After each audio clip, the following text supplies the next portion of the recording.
So the announcement was made on Friday evening. This will go into effect with the January 3rd edition of SmackDown. So next week will be the last 2-hour episode, which is the episode from Tampa, which is a live episode.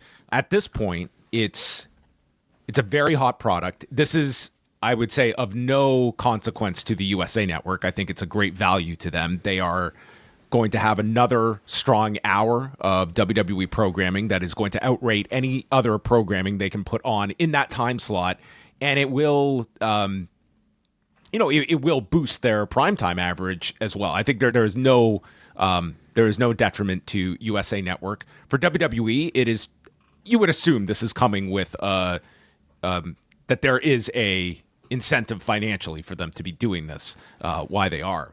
But it's going to be, especially for some of those PLE weekends, when we're talking about why Saturday night's main event couldn't really pop a number. Well, having 3 hours the night before on USA Network, like, there is a breaking point of how much fans want more of. And when something is special, this is never going to affect WrestleMania viewership or Royal Rumble viewership, but like that Saturday night's main event at the end of January, and I tune in for 3 hours on Friday.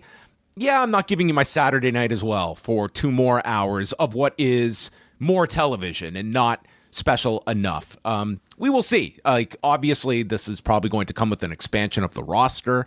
But I do think it's going to be a tough ask for your fans, that much like Raw was, where it was not evident imminently or immediately when they moved to 3 hours in 2012, but over time, like you did see that erosion. You also saw the viewing habits of where people were tuning in to the show and how that third hour will perform on SmackDown. And Friday is definitely a tougher night than Monday night. It's not as ingrained in people that to give 3 hours of your night, at least for live viewership. This could also be, what the DVR figures become for SmackDown as well. It's a big ask.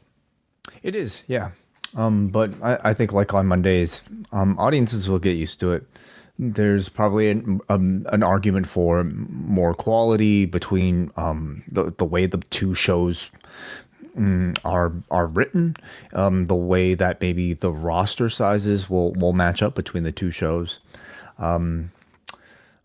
But yeah, Friday's going to be tough. I imagine, this is added incentive to make PLEs brief, or at least like the current length that they are. And I think they're going to have to come up with compelling ways to make the shows interesting at 3 hours. And I a lot of people, maybe even myself included, would suggest that they figured it out on Mondays. They figured out like a right way to make a 3 hour Raw feel like it's a worthwhile 3 hours. We'll see if they can do the same thing on SmackDown after having already seen a 3 hour Raw, and for many people a 2 hour NXT. Do you think that this gives extra incentive for AEW to entertain expansion of 3 hours for their programs? I'd say go 5 hours at this point. Yeah. I think at this point, 3 hours is going to become the standard for a professional wrestling broadcast. WWE sets that standard. Raw is 3 hours. I can see NXT going 3 hours eventually. And I can certainly see AEW the next time they have to renegotiate, or even in the middle of their deal, to say to TNT, Warner, hey, like, wrestling fans are used to 3 hours now. We can give it to you if you give us X amount of money. Ultimately, it's if the networks are willing to pay, these companies are going to produce the content. I don't think there's going to be that hesitation. I would argue, though, especially at this time for AEW, I think a 2 hour program is a lot more inviting and a lot more in terms of just picking up newer viewers. It's not something I would be pushing if I was AEW, and they're in a very solid financial position. It's not like if this was a year ago, I might have a different thought about it, when they're still, it's a contract year and you've now got your contract at this level and what money is coming in. However, that said, if they come to you and they just make it so worth your while, of course you're entertaining that. Because it is going to become standard. Like as people will lament the AEW ratings, WWE and AEW is consistently ranking among the best programming on cable on a weekly basis. WWE and AEW, like these are like the highest rated programs on their respective networks over this past week, for instance. So like they're in great standing. And if you're a network and your cable viewership is in decline and these are your best performing programs, yeah, we want more of that and we will pay for that. And as you, the producer of this content, you're going to make that happen with the hope that your audience is going to respond to it. And even if there is some decline, as long as you're not declining above the level that these networks are dropping, you're still golden. Like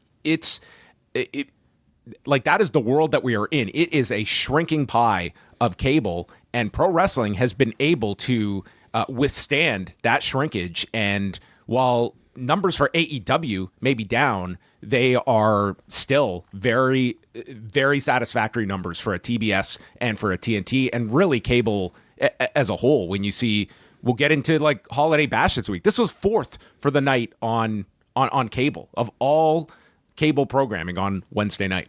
Mm-hmm. But, you know, the extra hour, maybe on the surface, maybe it doesn't seem like it might be a big deal, but we're talking about a wrestling market right now that is already so oversaturated. And for many audiences that consider themselves fans, almost too much to keep up with. And we've seen the effects on non-WWE promotions. We've seen the effects on AEW of a very full plate of WWE content that's good. What's an extra hour going to do to it? What's the extra hour going to do to interest in your non-AEW promotions, like a New Japan or at least like independents that have some sort of availability on television? I would tell you that if I was simply watching this for leisure, this would be my point where I would be picking one show or the other in Raw or SmackDown. And SmackDown would be a show that, regardless of, the quality, that would be one where it would be word of mouth. If I heard something and I have time on the weekend, I would go back and check it out. There's only so much time I would be dedicating to pro wrestling on a given week. If I'm watching, say, I get 2 to 3 hours of Raw on Monday and I get Dynamite, and then that weekend, odds are there's like 2 out of the 4 weekends is a pay-per-view. Like that is a really significant amount of wrestling, throwing out your SmackDowns and NXTs and Collision and any other wrestling. So would it give you more incentive to either cut SmackDown or to cut AEW? Me personally, I would want to be following both products. So it would be like SmackDown would be the show I would probably cut out of weekly habitual viewing and seeking out certain segments or catching up over the weekend on bits and pieces. But I can see a lot of people choosing to just cut out another promotion altogether. They might. Like, we will see. And I am curious. Like, we will get a good sense, I would say by the end of January, what impact does this have on Dynamite or Collision numbers? Like, not because it's going head to head, but for the exact reason you're outlining, is that you watch 3 hours on a Friday. Let's say this is a non-pay-per-view weekend, and you watch your 3 hours of SmackDown. Are you coming back Saturday night for more Collision? Maybe. There will be some that just watch everything, but how many are there? What would be your thought? Do you think that Dynamite and Collision would remain unchanged from all of this, let's say by the end of February? Or do you think like there would be like, say, 10% of people that are, completionists that are throwing out, say, Collision, for instance? I think with the way things are currently trending, I think more people will just drop AEW. But if AEW can gain a spark and they can become hot again, then I think that'll start to change. At the moment, you're still talking about one hot promotion versus another promotion that I think is still having to suffer from, a bit of a reputation of it being a cool period right now. So I think it's added pressure for AEW to get hot because being on Wednesday is an advantage over being on a Friday. So they still have, I think, a lot of reason for people to tune in. But I think people's appetite for non-WWE wrestling is going to only get smaller. If you like this video, consider joining our Patreon, the Post Wrestling Cafe. Multiple bonus podcasts every week, ad-free shows, and access to our full archive. Otherwise, a like and subscribe is much appreciated. Thank you for watching.